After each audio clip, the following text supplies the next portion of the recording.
सर्व मित्रांना good night. मित्रांनो, आपण बघू शकता हा जो चंद्र आहे हा पूर्ण गोल आहे.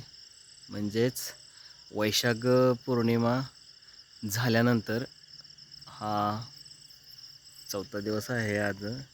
तर चंद्राच्या कडाने पूर्ण खळं हे चंद्रानं त्याच्या कडाला निर्माण झालेलं आहे. तर आपण संध्याकाळी नदीच्या दिशेने आलेलो आहोत, कारण आपलं कामच आहे नदीला. तर गाडी लावली आणि गाडी आता बंद करतो, कारण बॅटरी चार्जिंग जास्त नाही. परत किक मारूनच चालू करावं लागते.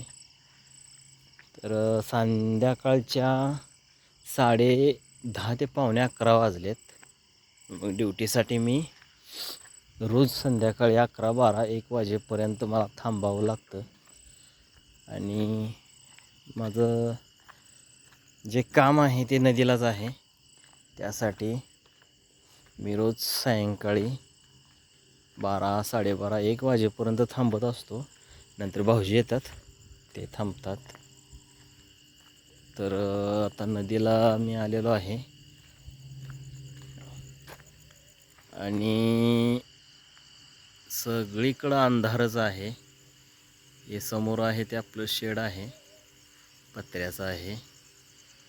हा DP आहे, तुम्हाला दिसत असेल. हा जो आहे हा DP आहे. आणि इकडं छान असं चंद्रानं खळ केलेला आहे आणि त्याचा जो प्रकाश आहे तो पडलेला आहे. तर व्हिडिओ बनवायचा एकच कारण आहे की खूप लोकांच्या मनात भ्रम आहे की संध्याकाळी नदीला जाऊ नये आणि रात्री नदीला हिंडू नये. मी जवळपास 17 ते 18 वर्ष झाले मी इथं काम करतो नदीला. हे शेतकऱ्यांच्या मोटर आहेत आणि भरपूर मोटर आहेत इथे. जवळजवळ 70-80च्या आसपास शेतकऱ्यांच्या मोटर आहेत. हे लिंबाचं झाड आहे, ह्याच्यावर गुळवेल आहे. खूप प्रमाणात गुळवेल ह्याच्यावर पसरलेला आहे. आणि इथं आपलं अंथरूण असतं. तर इथं आपलं उन्हाचा दिवस आहेत. आता वैशाख चालू आहे, त्याच्यामुळं वैशाख संपलेला आहे आणि ज्येष्ठ महिना चालू आहे मराठीमध्ये. ज्येष्ठाचा महिना आहे. तर आपण महागारी जाऊया, कारण गाडीला माझी कुऱ्हाड राहिली आहे. कारण कुऱ्हाड फक्त संघ आणण्याचा एवढाच उद्देश आहे की अंधारचे जे रानडुक्कर असतात किंवा कोल्हे किंवा एखाद्या वेळेस रानातली जी कुत्री असतात ते एकटं दिसल्यानंतर चावा घेण्याचा प्रयत्न करतात. त्यासाठी कुऱ्हाड घ्यावं लागते संघ. कुऱ्हाड असेल कोयतं असेल, हे कधीही शेतकऱ्यांनी संघ ठेवावं. कारण रानातली जनावरं असतात, त्यांना त्याचं म्हणजे काय हे नसतं, माणसाला कधी पण हल्ला करू शकतात. कुऱ्हाड गाडीच्या पाठीमागं लावलं होते. हे कुऱ्हाड आहे आपली, कारण हे खाऊन आणली होती मी अशी. तर आता घेतले कुऱ्हाड. आता मोटर बघायची आहे चालू आहे का कसं काय, त्यासाठी माघारी यावं लागलं. तर आपण कुठं आलतो. लोकांचा भ्रम आहे की अंधारचं रात्रीच्याला नदीच्या कडाला जाऊ नये, ओढ्याच्या कडाला जाऊ नये.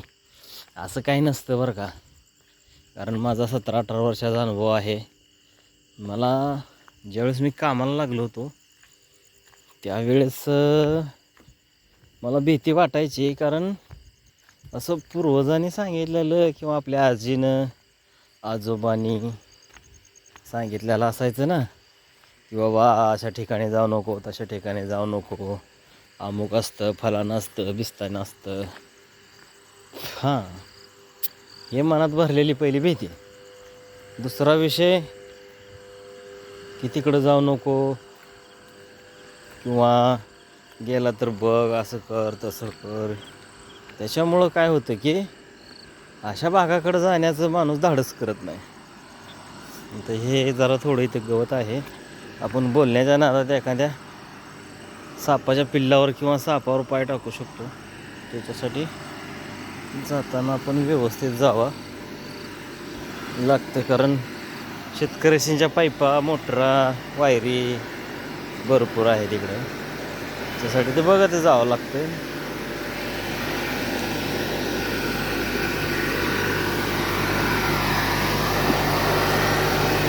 हे आपल्या 2 मोटरा आहेत आणि चालूच आहेत. तर झालता काय विषय, हे जी मोटर आहे का, याची एक खुट्टी आहे ती निघली होती.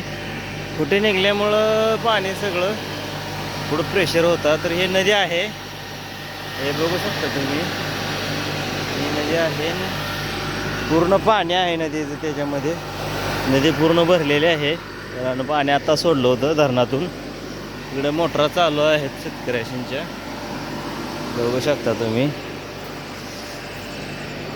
तर विषय असा होता की अंधारचं हिंडू नये. आता माझ्या 17-18 वर्ष झाली जॉब आहे. रोज संध्याकाळी 12-1-2 वाजेपर्यंत ह्या भागामध्ये मी फिरत असतो. आणि आता मला असं झालं आहे की दिवसा पण मी इकडंच असतो, कारण आपलं शेत आहे पलीकडं, आणि सांच्याला पण असतो, कारण संध्याकाळी पण दारं वगैरे धरावं लागतात. त्याच्यामुळं असं काही नसतं, आणि भिण्यासारखं असं काहीच विषय नसतो. माणसाचे जीवन माणसानं कधी पण निर्भयपणे, आनंदाने आणि विचार कशाचाही न करता जगावं. हे आपलं शेड. ह्याच्यात फोकस आहेत, परंतु त्याचं थोडं प्रॉब्लेम झाला आहे. त्याच्या वायरी थोड्या लूज आहेत, त्याच्यामुळं ते आपण बसवलं नाही. तर किती बघा की संध्याकाळचं वातावरण हे शांत असतं, आणि रात्री जे कीटक ओरडतात त्यांचा तर किती व्यवस्थित क्लिअर आवाज ऐकू येतो. आणि हे कीटक फक्त संध्याकाळी ओरडतात, कारण दिवसा हे कीटक कुठे असतात काय माहीत. परंतु आपण बघू शकता की असा जो आवाज आहे एकदम व्यवस्थित कीटकांचा आवाज येतो, वेगवेगळे कीटक ओरडतात. तर आता आपण शेड उघडूया.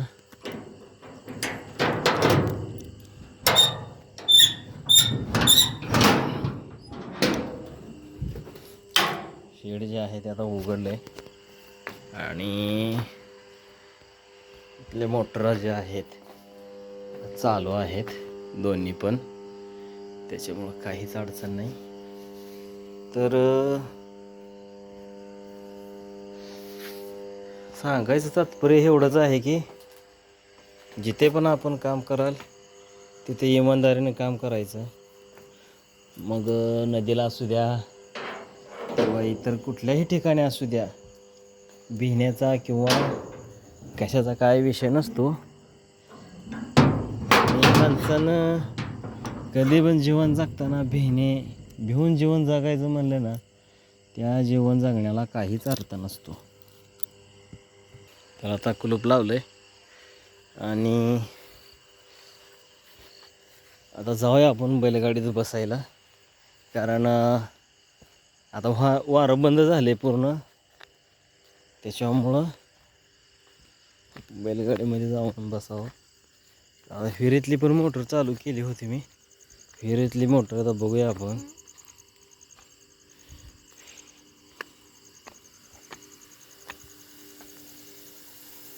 विहिरीतली मोटर चालू आहे, आवाज येतोय, त्याच्यामुळं काय अडचण नाही. तर संध्याकाळचं जे वातावरण असतं ते खूपच शांत आणि ह्या वातावरणामध्ये जर संध्याकाळी असं नदीच्या ठिकाणी किंवा आपल्या शेतामध्ये असं संध्याकाळचं जर येऊन आपण तास 2 तास जर बसलं, एवढं मन प्रसन्न वाटतं की तुम्ही स्वतः अनुभव घ्या. आणि पूर्ण माणसाचं टेन्शन जे आहे ना, कामाचा वेळभर थकवा जो आलेला असतो ना, तो अशा शांत वातावरणात येऊन 5, 10, 15 मिनटं ध्यानधारणा जरी केलं शांत बसून, कुराड ठेवूया आपण, कारण गाडीत बसायचं म्हटलं तर खूपच मन प्रसन्न होतं. इथं बैलगाडी आपली हे, कारण संध्याकाळी मी इथंच बसत असतो.